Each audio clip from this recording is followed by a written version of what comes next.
Hello team, this is my little video based around hip mobility and using static stretches and the role that they can play in getting your hips to move a lot better for your overhead squat and any other basic movement in the gym that involves your hips. So these are my four sort of go-to four stretches in a certain sequence that hits the whole area. That's why I like this one. So it's not dominant to one region, it hits what I would suggest are the four main regions of the hip. Can pretty much be done at home as well, don't have to go to the gym. So, couch stretch or hip opener. Imagine that the box is a wall at home, okay? Right foot's forward, left leg's up against the wall. Now we're looking at the hip area, we're trying to open this up. Hip opener, right? I'm gonna show some skin here, boys and girls, so get excited. What I don't wanna see is sticking the bum and arching, yeah? We're trying to bring ourselves up and tuck the pelvis, bring your hips under you, more so than leaning forward, so we can isolate a bit more deep hip flex up, okay? Into the quad. Now if you tighten your quad, you're going to feel it there more than anywhere else. Now from here, you can add stuff. You can have arms above the head, across to the side. You can add a bit of rotation. Another thing with this one is we can gauge it for your ability. You may have super tight quads. Just coming out flat on the floor is going to be a stretch, okay? So as a gauge though, the human body, you should be able to get to a point where your knee meets the wall. So from this position, that might be a stretch for you. You may be able to go a bit further back. Yep. You may be able to get that foot right up against the wall and bum to foot, tucking the bum, happy day stretching. So that's number one, hip opener.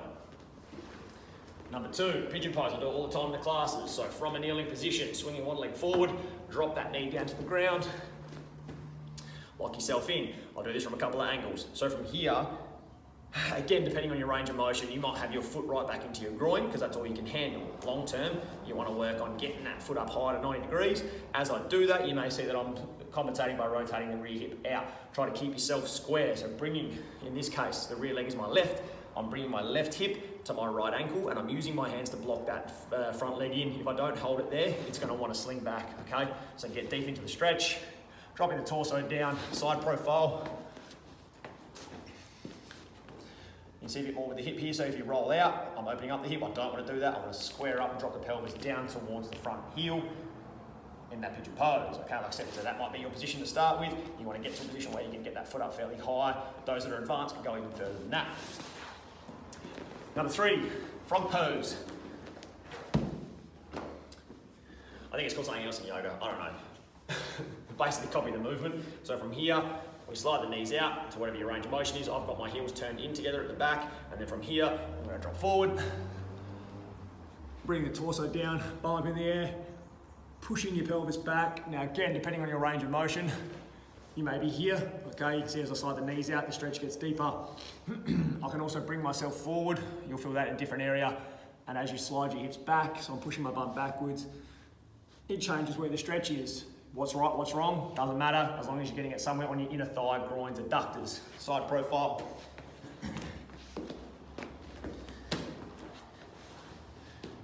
So you can see as the hips can start quite far forward and then start to stick the bum back. Heels are turned in for the side profile and I can put my chest up, chest down, I can reach arms through. These are all just variations, but mainly feeling it in the groin.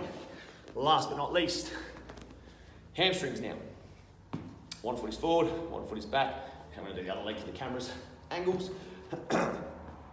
So kneeling, front foot is forward, up onto my heel there, so my toe's not on the ground. Slight angle or knee bend. From here, keeping neutral spine, so I'm not rounding out. Keeping neutral, I'm dropping my chest forward, sticking my bum back.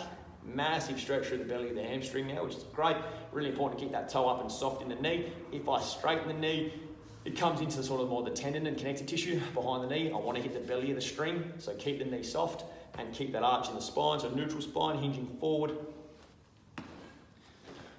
Front profile.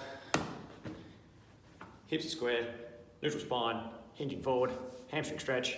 You might have a couch next to you or a foam roller or a child. You can grab them by the head and hold them for balance, all right? So they're the four positions. Couch stretch for hip flexors, pigeon pose for glutes, frog pose or whatever it's called for inner thigh and adductors, groin, and then hammy position for stretch 4. How long do you hold them for? 2, 3, 4 minutes. Start at 2 if it's super painful, work your way up to 3, 4 minutes. How often should you do it? Until you see significant improvement. Yeah, until you come in here and do a squat and go, oh, my hips feel better. And then do it more often. Yeah, we want to move as well as we can. We want to get as deep into squats as we can without pain. Static stretching will play a massive role in exposing the joint to those new movements. All right, give them a try. See ya.